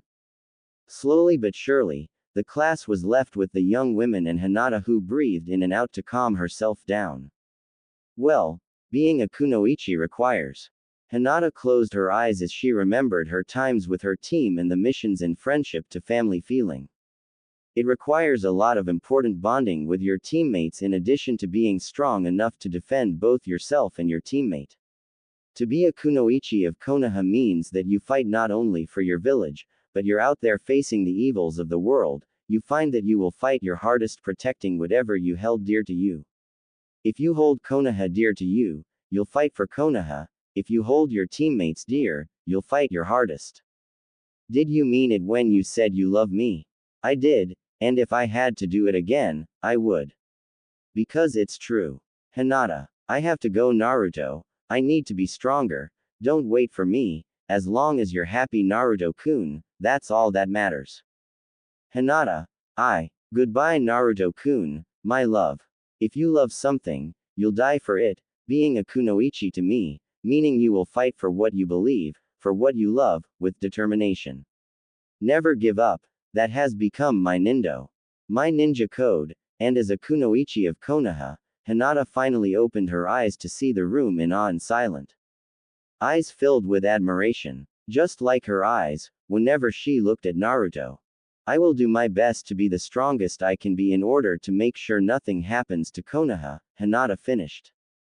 In the corner of her eye, she had seen a yellow flash just leave the area. She smiled. Any questions? After answering all the questions and hopefully giving the class a new perspective on being a ninja, Hinata got a note from one of the students who said it was just laying there on the table with her name on it. Reading the note, she made her way to the sacred battleground for her next challenge. Sacred battleground. This area was the part of Konoha that was not fixed but left to pay homage to all the ninja that fought for Konoha, Naruto in particular. In the middle of the huge field was another stone showing the ninjas that died fighting off pain and a huge statue with Naruto standing on top of the toads he came in with. Kiyoshi laid down by the statue so that Hinata can face the challenge on her own. In the middle of the field was Naruto with a smile on his face. Are you ready for the next challenge, Hinata-chan? He asked. As she nodded, Naruto flashed through hand seals. Genjutsu. Infinite darkness jutsu. All light left the area and Hinata was unable to see a thing, all she heard was a voice. That sounded just like pain. Do you fear the unknown? He asked. Do you fear what you cannot see? How do you expect to live without knowing what tomorrow may bring? Why do you try? Who do you live for? Another voice spoke, then another, until 6 voices began asking questions in rapid succession before they all spoke as one. What is love? They repeated this question. Hinata knew they wanted an answer. She breathed in before answering. Love is to be fearless. It is to jump into the unknown knowing you could die fighting. It is throwing away all nervousness and reason to do what's right. It's showing you care. You become stronger when you love someone. What do you love? Hinata smiled. I love those who never give up, who continue to fight through anything. Those who smile in the face of danger. I love my family, I love my teammates, I love my sensei, I love Konoha, and Hinata giggled as she realized what T stood for. The truth is I've loved Naruto since we were younger, always have always will. The voice was silent before the darkness faded away. You pass. The area cleared away to reveal a note hanging on the Naruto statue. Hinata picked it up and sighed in relief. She had to go change her clothing for this challenge. Konoha Park, 8 o'clock p.m. Hinata arrived at the gate of the park to find it closed. She found the gate open once she got within 6 inches of it. Hinata had changed her outfit into a purple dress that went to her mid-thigh. She came with some of the rolls she had gotten this morning as well as some more food that she had cooked herself. When she got into the middle of the park, she gasped. There were candles set up in a circle with a table in the middle. On it was 2 cups and 2 plates with a lavender tablecloth underneath. Sitting to the left of the table was Kiyoshi. But it was the man standing behind her suddenly that had her attention. Strong arms wrapped around her and a deep voice whispered in her ear. Welcome back, Hinata-chan. Hinata fell into his arms and felt comfort. Naruto released her after a few minutes and guided her by hand to the table where she sat down. The two made small talk before Hinata sighed and smiled at Naruto. What is the real reason for all of this, Naruto-kun? She asked suddenly. Naruto too sighed. It took her long enough to ask. Because I remember what you told me before fighting pain, Naruto said. Hinata was silent, but if one were to look, you would see that her palm became sweaty and her hand was shaking. She had tried to forget about that confession. As such, she'd taken to trying to avoid being alone with Naruto whenever he was around. No matter how much he would try to talk to her, she would disappear. When the apprentice training trip with Konan came along, Hinata jumped at the opportunity to get away from Naruto so that things can calm down and she would come back confident and ready to talk to Naruto about what she said to him all that time ago. But, as she peered into his blue eyes, she felt her years of training slowly falling apart. She was scared, she was worried. What would he say? Why did he affect her so? What was it about him that made her so nervous and scared? She jumped a bit as she felt her hand being grabbed by Naruto. I understand now why you were acting the way you were, Hinata, Naruto said with a comforting smile. Hinata remained staring at him, her eyes unblinking and hanging onto every word. You were afraid of what I would say, that I would deny your love and that hurt you more than anything else on earth, so you figured, if you could avoid me, you wouldn't have to hear it, you could hold on to your proclamation without hearing my response. Naruto slowly rose out of his seat with his hand in Hinata's hand. The quick excuses to leave whenever I came into a room, the constant missions you would go on whenever I was on a mission myself, the training trip for 2 years in AIM, do you think I didn't notice you were avoiding me? Naruto said, his eyes looking a bit hurt but also determined. Hinata felt a part of her die. She didn't mean to hurt Naruto in any way, shape or form. She didn't know that avoiding him like that was hurting him. How could she have been so stupid? Naruto suddenly smiled. Do you know what the last letter stands for, Hinata? He said softly, slowly pulling her out of her seat. Hinata shook her head slowly, a bit surprised at the gesture of him wrapping his arms around her waist. Let me show you. In a flash of light, the two were gone. Undisclosed location. When Naruto landed, Hinata held onto his shirt to stop her dizzy feeling. Hey, sorry about that, I forgot people aren't used to moving so fast, Naruto said, rubbing his head. It's okay, Hinata whispered, as she looked around to where she was, she gasped. This was the first time Hinata ever talked to Naruto the day he went off to fight at the Chunin exams. Except there was a dazzling array of floating candles and, was that a violin? Amazing, Hinata whispered. Naruto chuckled. How do you know the last letter? Naruto said softly before leading her into the middle.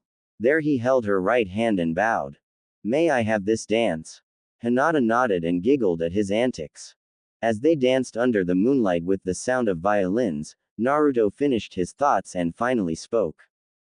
Hinata, this is the place where I told you I thought you were weird, but also the place where I told you I liked people like you. It's taken me a couple years, but I now realize the truth. Naruto moved his head to look her directly in her eyes. I've spent these past 2 years searching within myself for the answer and right response to your declaration, and it's simple, Naruto smiled. I've come to love you, Hinata. I've missed you in my life for the past 2 years. This hunt was done just for you, because I've been saving the moment to do so for these past 2 years. Everything has to do with a part of you that I'm in love with, Naruto said. Your H stands for heavenly. Naruto pulled away from her and kissed her right hand. Your I stands for intelligent. Naruto kissed her forehead, getting a blush out of her. Your N stands for nurturer. Kiss to her left hand. Your A stands for aspiring. Kiss to her neck, another blush. Your T stands for truthful. Kiss to her cheek. Naruto blushed himself for the final one. But the A, Naruto slowly leaned in before kissing her on the lips. The background burst into fireworks as the floating candles turned into bursting light that faded away soon after. Hinata was in an amazing amount of serenity and peace. Her body shook and she was trying not to black out like she was so accustomed to doing. Naruto finally pulled away from her lips, breathing slightly hard, just as she was. Suddenly, he smiled. Amazing. Naruto smiled before relishing in her touch, but he soon frowned. The decision he had made concerning Hinata might change things, he just hoped that she wouldn't change just because of what he had to say. Hinata, I have something to tell you, something that has come up in the time you've been gone. Hinata knew that it was serious judging by his tone, but at the moment, nothing could bring her down from the high she was feeling right now. Tsunade smiled at the sight of Naruto and Hinata hugging and talking. It took him long enough to smarten up. He had finally confessed how he felt, but how would she take the situation he was in? Tsunade just shook her head. It would only get worse as things kept coming up. Like the specific Nin requested for the mission she received this morning. Poor Naruto, said Shizune with a worried expression on her face. Tsunade smirked. If he's anything like his past sensei, it's more like lucky Naruto, said Tsunade as she played with the scroll with the kanji for snow on the top of it. Naruto dodged the kunai thrown at him absent-mindedly as he thought back to the night he had with Hinata, and her reply to what he had told her concerning his current predicament. Was that even possible? Did she truly feel that way? If she did not, she really knew how to hide her feelings well. Which is expected of a Hyuga clan member. Absent-mindedly dodging the strikes from the assailant, Naruto also thought about the random early morning call he had received from Tsunade about 2 missions he had to do all wrapped in one.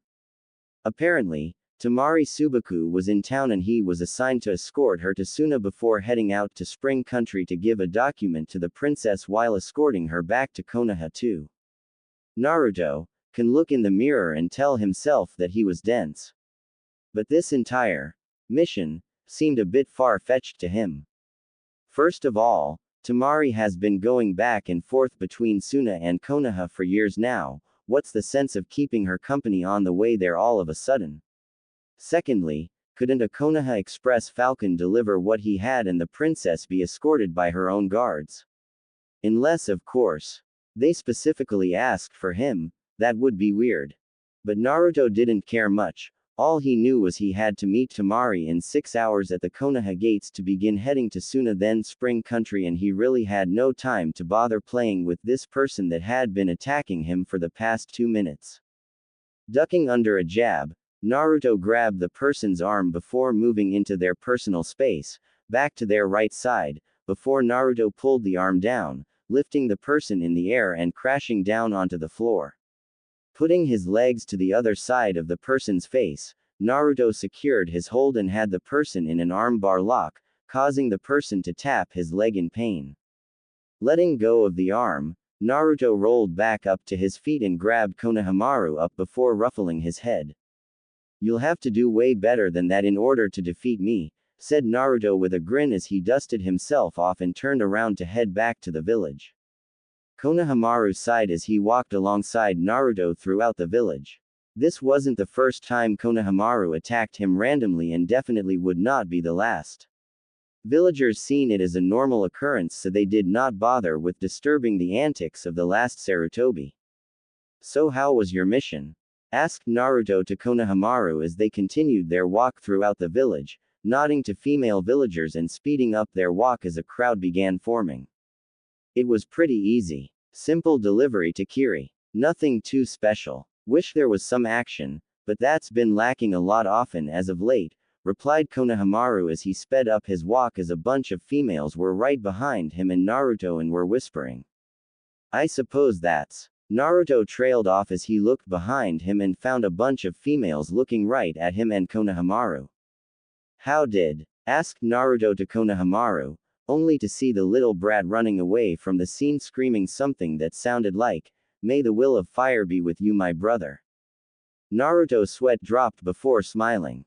Ladies. 15 minutes later, after getting glomped from all angles, Kage Bunshin replacements, Shunshin and a Hiraishin seal on his door.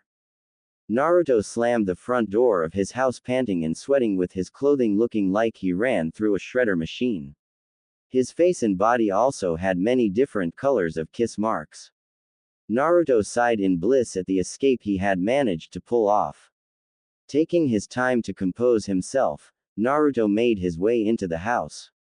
To his knowledge, Anko would be somewhere in an area she wasn't supposed to be in, trying to do something she wasn't supposed to be doing. Like in the underground training arena chucking kunai at targets. But he supposed that was to be expected as she was just like him and lying down and doing nothing was not his forte either. Apparently, Anko was fully recovered, and no problems had risen from her seal being removed. Except a few differences that Naruto neglected to tell her, not knowing how she would react.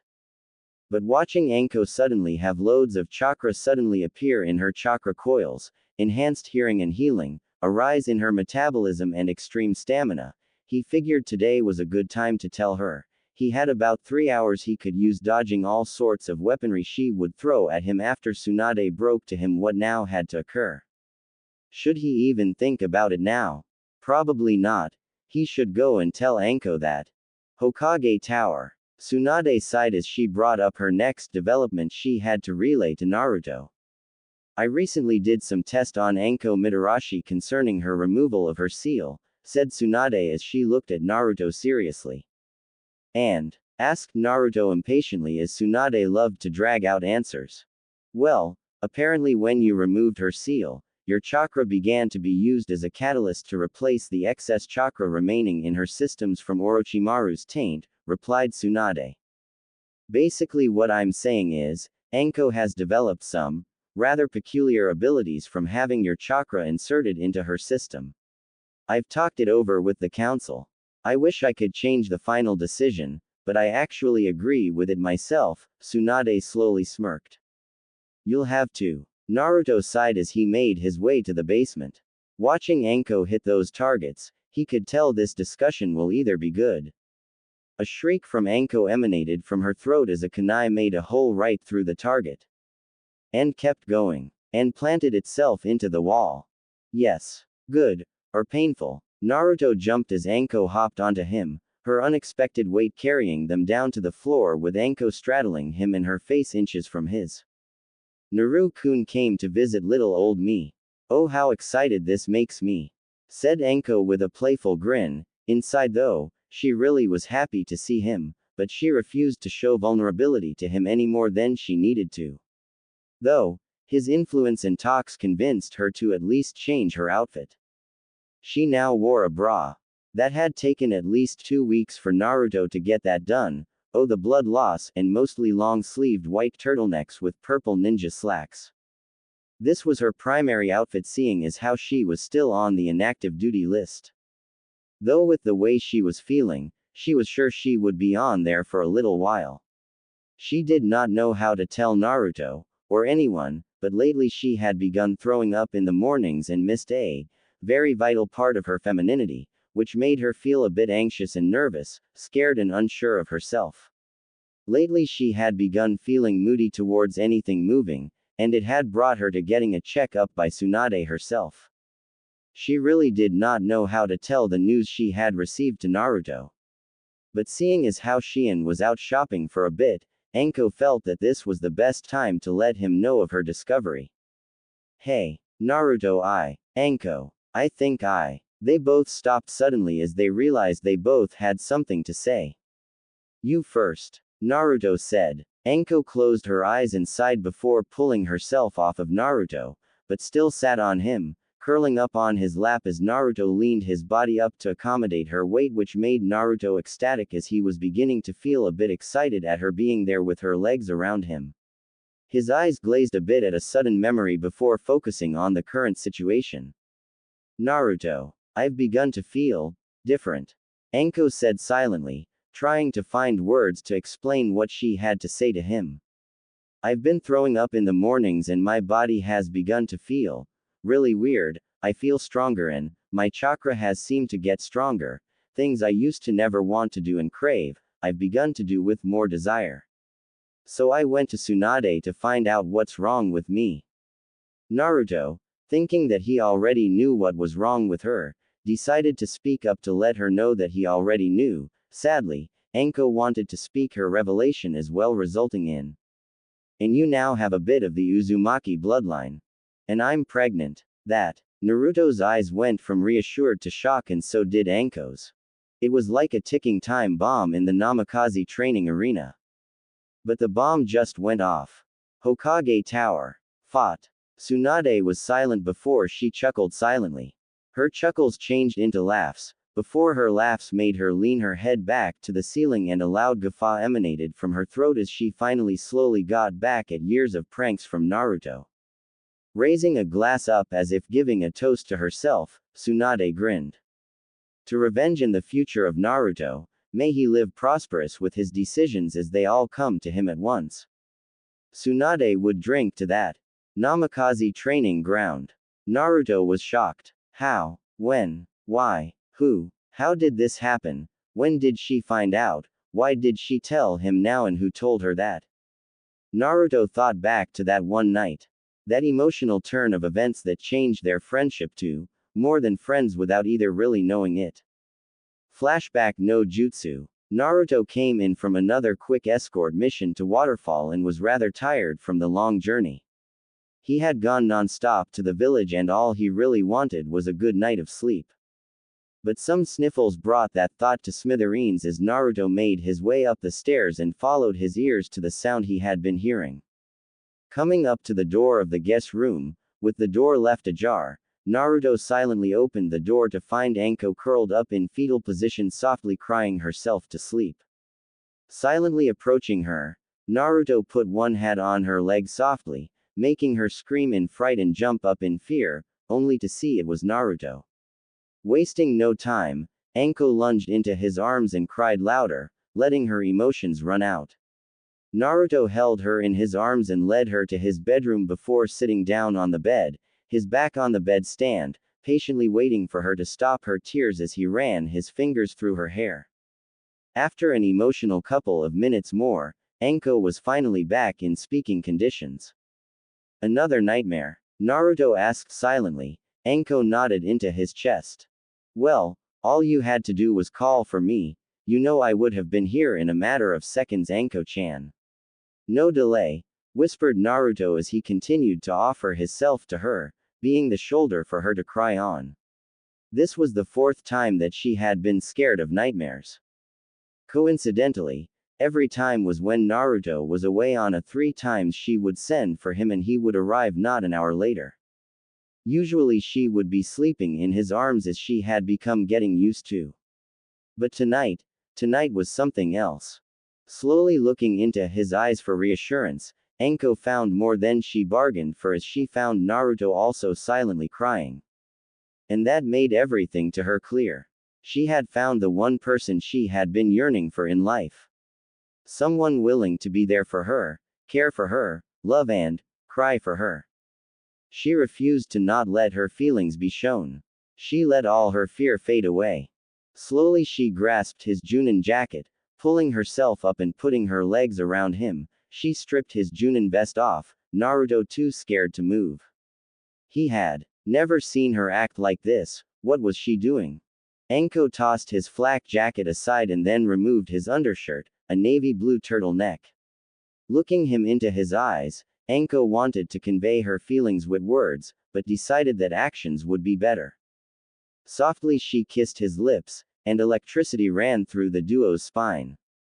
It felt right. Naruto let his hands drop to the sides of the bed as the kiss deepened into more, his desires and hidden feelings for her slowly beginning to leak out slowly.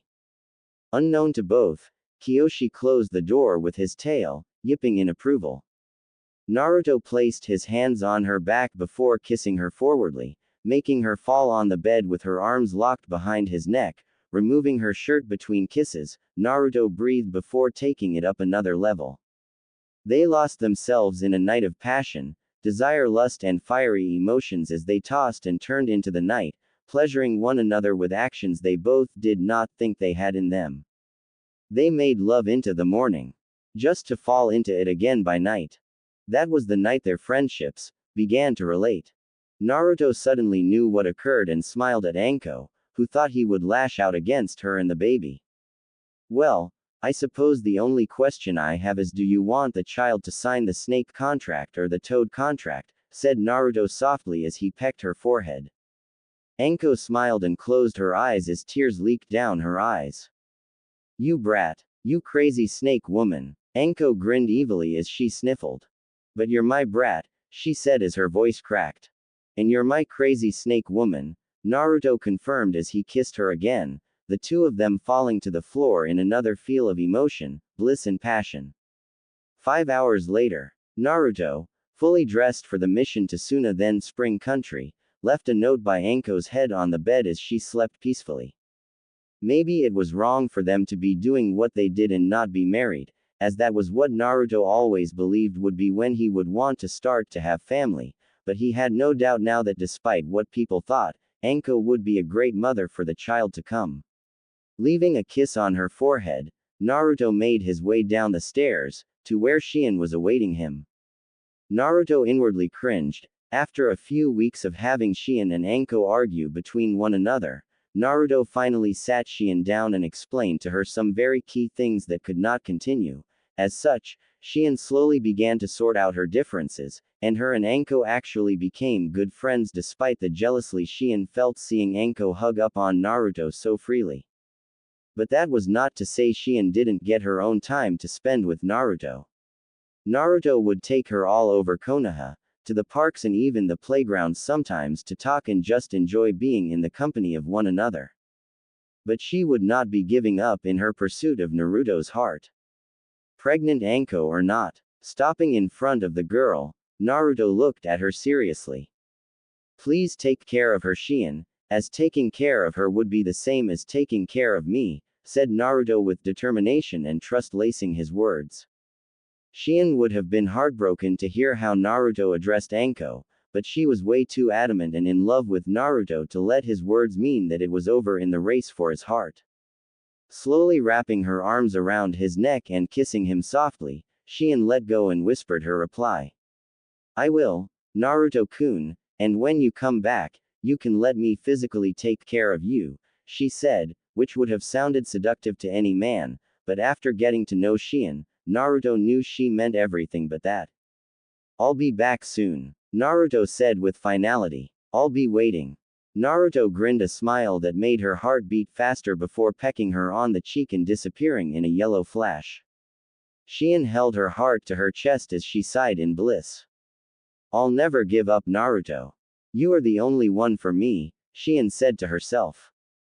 Yamanaka Flower Shop. Ino drummed her fingers on the counter in boredom. Ever since that day with Naruto, she had nothing but him on her mind. Everything reminded her of him. The flowers in the shop, the blue sky, laughing kids, Naruto passing by on his way to the Konoha Gate, the fourth Hokage Santa. Naruto. Ino rushed outside in a pale blonde blur and flashed in front of him, halting his movements. Naruto smiled as he put his hand behind his back. Hey Ino-chan, long time no see. How have you been? Ino smirked. I've been bored. It hasn't been much fun doing missions then nothing. I see you're going on a mission, and how long will you be away? Asked Ino, trying to see if she can get an estimated time so she can try and get him to hang out with her again. Naruto put his hands behind his head and looked to the sky to try and guess how long he would be out. Well, depending on how long this will take, probably a week and a half. Ino smirked and blinked slowly while coming closer to him and zipped up his flak jacket, whispering in his ear. Well, when you get back, I was thinking I can make you some dinner in payment for all of the lovely stuff you bought me when you took me shopping. Why don't you stop by my house when you get back and we can work from there? Said Ino with a smile, knowing a man's heart was through his stomach, and with her cooking skills, Naruto would be wrapped around her little fingers. Sure, I can do that, sounds like a really good date, I accept. I'll be back sooner than you know it for some of your delicious cooking, Ino-chan, said Naruto as suddenly hugged Ino, making her jump at the sudden action. Removing himself from her arms, feeling a bit cold from the sudden loss of warmth, he made his way to the gates, waving his hand up in a quick bye to her blushing face. See you when I get back. Enjoy the flower, Naruto said as he turned around and continued on to the tower. Ino raised an eyebrow at that. Flowers. What flow? Touching her ear, Ino smiled as she felt the rose her had put behind her ear. Looking at the table, she found a card with his name on it addressed to her. Ino squealed inwardly. When did Naruto get so smooth? Making her way inside, the clone that was in the shape of a tulip poofed away, its job done. Konoha Gates. Approximately 6 hours later, Naruto was right in front of Temari, ready to escort her into Suna before making his way to Spring Country. Temari inwardly blushed. Who knew Naruto would become so handsome? Looking at the image of fourth Hokage on the mountain, Temari smirked. Like father, like son. Ready to go, Temari-san? Naruto asked respectfully. Temari was a bit surprised at the respectful tone he suddenly took up. He used to be a brat, loud-mouthed and obnoxious. Now he was respectful, punctual and dressed rather well if she was to tell the truth. I am. The trip from Konoha to Suna will take about 3 days if we were to travel non-stop, but we are in no rush, so this trip will take about 5. I plan on stopping in towns and staying in a hotel room. I hope you do not mind, said Temari as she turned to make her way out of Konoha. Inside, Naruto wanted to cringe at the time it would take, but then he realized he can just flash his way to Spring Country and that would take time out of his travels. Jumping into the tree lines, Temari was off into her journey, Naruto behind her not a second later. Mission begins now, I suppose, Naruto thought. Little did he know, Temari thought the same exact thing. Naruto found that, despite her appearances, Temari was rather intelligent, sarcastic, funny and great fun to talk to. So far, they had been breaking down the concept of wind jutsu when the sun had begun to fall and Temari decided to stop at the nearest small village for the night. It was then that the situation became awkward. So, there is only one more available room as a convention is being held in town. No problem, book the room and I'll sleep outside, said Naruto without hesitation. It would not be the first time it occurred for him, where he had to sleep outside. He was a ninja for crying out loud, it was a normal occurrence for him. Temari felt bad, but her respect for him went up a notch at his statement. So much had been learned in their talks. He was respectful, ambitious, courteous, and a great conversationalist. Temari knew right there that this would be a fun mission. But it was time to add some more fun to it. Nonsense, you will be sleeping with me, she said, trying to test him to see if he was a gentleman in his thoughts too. Naruto's mouth opened and he blushed a bit before closing his mouth quickly and scratching the back of his head embarrassingly. You mean I will be in the room with you, but on the couch, right? Naruto asked. Besides, he did not want Shikamaru to catch wind that his girlfriend was in a bed with him. That would be a rather awkward conversation. Temari chuckled before upping the ante, slowly strutting towards him, grabbing his flak vest and bringing her nose up really close to his. What if I want you in bed with me, Naruto-kun? Asked Temari, trying to get a rise out of him. Naruto got really nervous.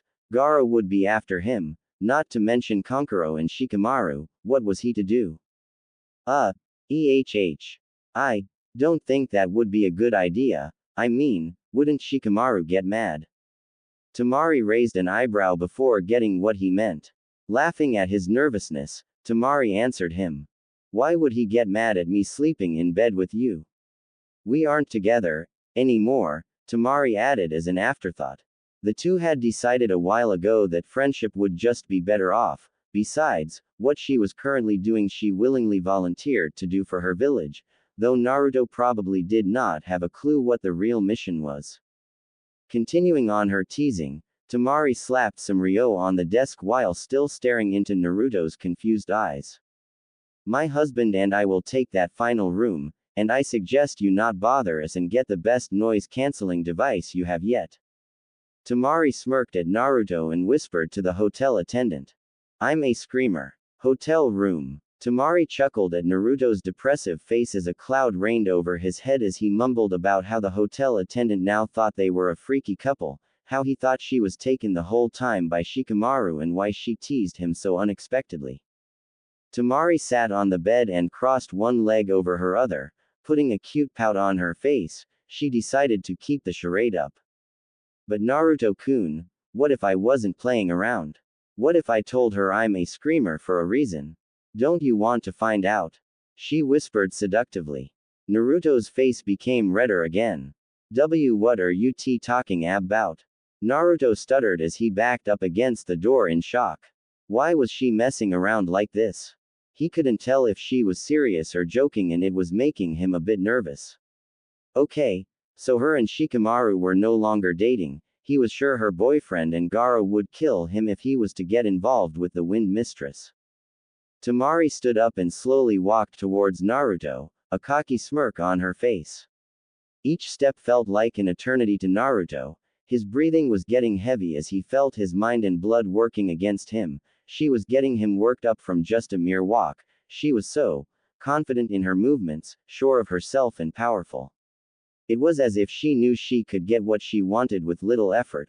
All of this attracted her to him, and he was just never willing to admit it to her. He kind of harbored a crush on her. He would ultimately be lying if he was to say he no longer had one on her. But seeing her like this, and being around her for longer than he ever had been before, the feeling was intensifying. Temari stopped in front of him before slowly moving her right hand. Naruto closed his eyes and waited for whatever she was about to do to him. The door knob turned. Well, what are we waiting for, Naruto? Let's go get something to eat. Temari said with a smirk on her pretty face. That was when Naruto blanched in shock. She just pranked him. Naruto slowly fell to the floor with his back against the door. Closing his eyes, he tried to drown out her loud cocky laughs and figure out how he got into this situation. He had Ino trying to cook food for him, in which he was sure was going to be in an intimate setting. He had Shion waiting for him at the house. He had a pregnant, bloodline-bearing, seal-less Anko who was going through hormonal issues. He had a random Samui, who he had spent lots of time with as of late, training or just talking. He had an understanding girl. No. Woman, in Hinata. Now he had a flirtatious Temari mocking him, and he was on his way to visit a princess who he used to have a crush on. Naruto placed his head up to the ceiling and sighed before placing a rhetorical question. What's next? A girl from Kiri and Iwa on their way to Konoha.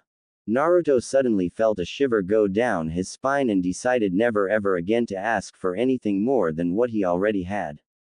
Picking himself up, he decided to catch up to Temari. He might as well have some fun before anything else came along. Kiri Mizukage's office. Terumi Mei stared blankly at the letter received from Tsunade, the current Godime Kage. It was a simple letter that held loads of power and responsibility. She was to find a suitable wife for a clan head from Konoha in order to complete the alliance, or find a clan head to offer in return. Simple enough. But then she read just who the clan head was, to which she was to find a girl for him.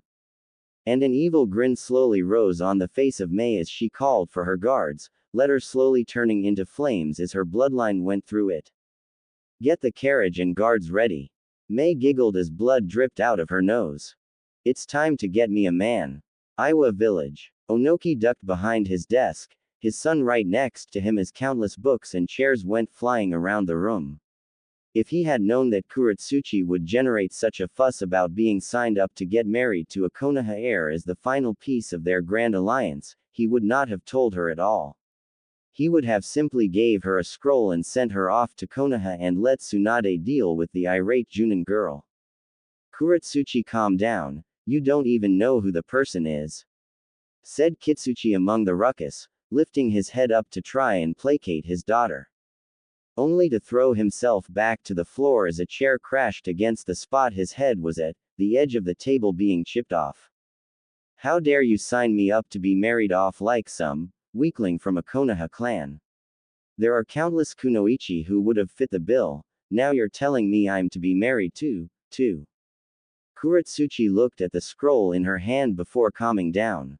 The room went silent. No desks or chairs, book or scrolls were thrown. No more damage to the office. Onoki and Kitsuchi slowly lifted up their heads to see Kuretsuchi deep in thought, sitting on a pile of upturned books and reading the paper. I suppose he would be a right suitor. Strong, powerful, qualities of a leader. Not to mention, Kuretsuchi calmly rolled up the scroll and stood up, facing the Tsuchikage and her father. Kuretsuchi calmly smiled, her anger forgotten now that she knew who the person was.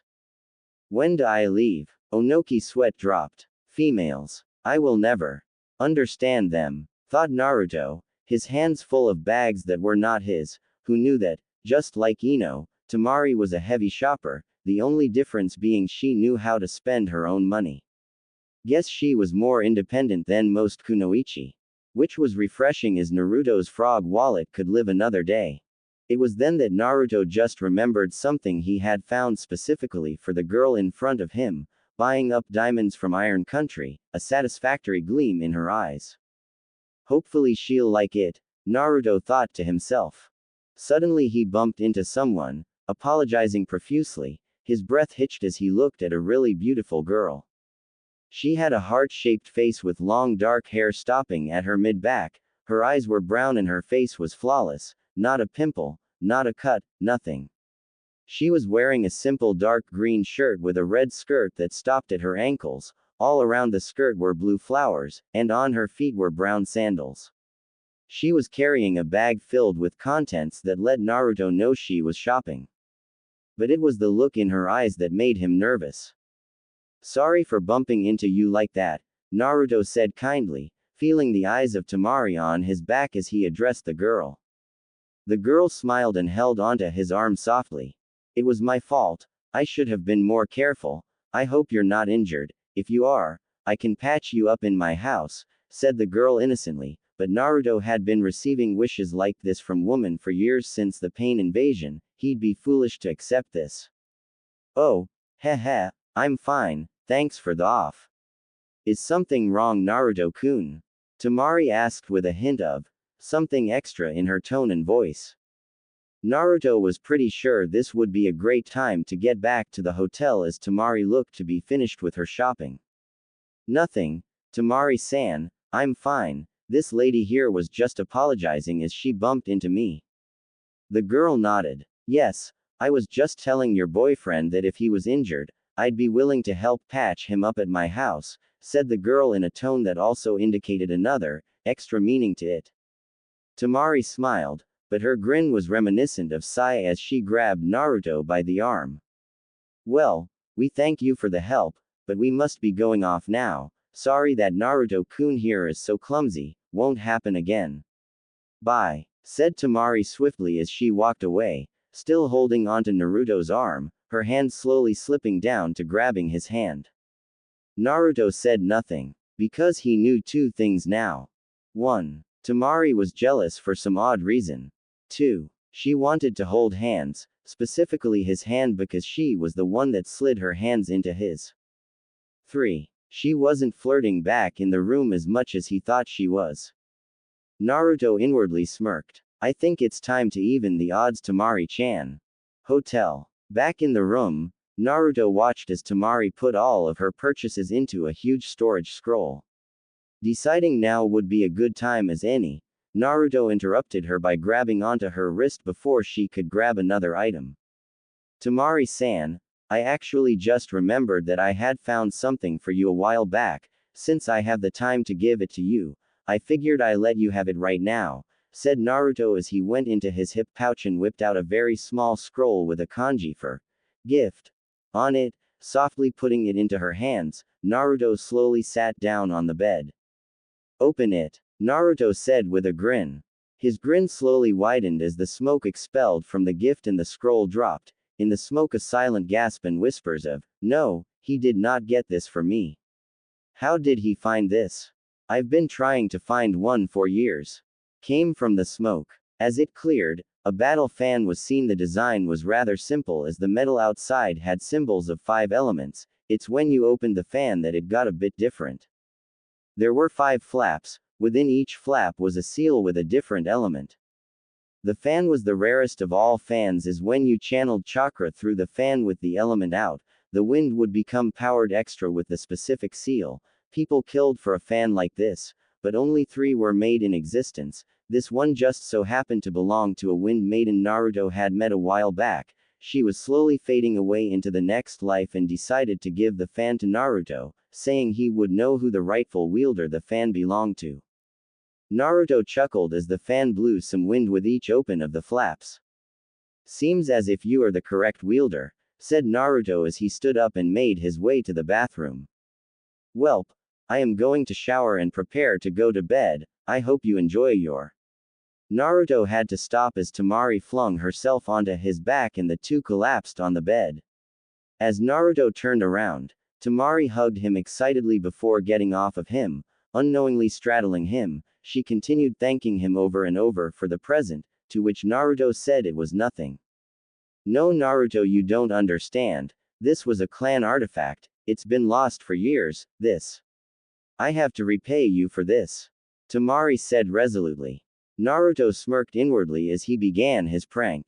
Slowly and softly running his hand through her hair, Naruto pushed himself up and closer to her and lowered his voice. Repay me, huh? Naruto said huskily in her ear, making her shiver a bit. Naruto continued the charade as he brushed his lips against hers tenderly, his hand slowly grabbing her side as he turned her over, putting her on the bed and him kneeling over her. Naruto slowly removed his hitai from his forehead, his blonde hair spilling out over her but not long enough to hit her face. He then slowly took off his flak jacket, as his long cloak was already discarded by the door, leaving him in a white turtleneck. I know how you can repay me. I have a good idea right now. It's just you, me, on this bed, in a hotel room, and I wonder, what can we get into Temari Harem, said Naruto with even more bass and huskiness to his voice. Temari's heart was pumping faster and her nerves were twitching. What was Naruto doing to her right now? She wanted him right now. Naruto was removing his shirt and she couldn't help but wonder when he would start to remove hers. Naruto slowly made his way towards her face and whispered in her ear. This is how it feels to be close to ecstasy, only to be left hanging. Temari-chan, two can play this game, cutie, said Naruto with a smile as he kissed her on the lips, watching her eyes widened. Removing his lips from her, Naruto got off of her and made his way into the bathroom whistling a tune. Temari was hot and bothered at the moment, who knew that Naruto could do such a thing to her with such ease. Sighing and trying to calm herself down, Temari was failing horribly. It seemed like this was the perfect mission, the best day, and Naruto was the best man. Temari stopped at that thought. Man. Something she had to be honest with herself with. After the situation with Shikamaru fell through, the men that were available in her life were little to none. All of the Sunajunin were either trying to get with her simply because she was a rare piece, and even then they had to get through the second coming of Sasori of the Red Sands and Gaara, her brother, and the Cage. But then there was Naruto. Everything she wanted in a man: kind, strong, caring.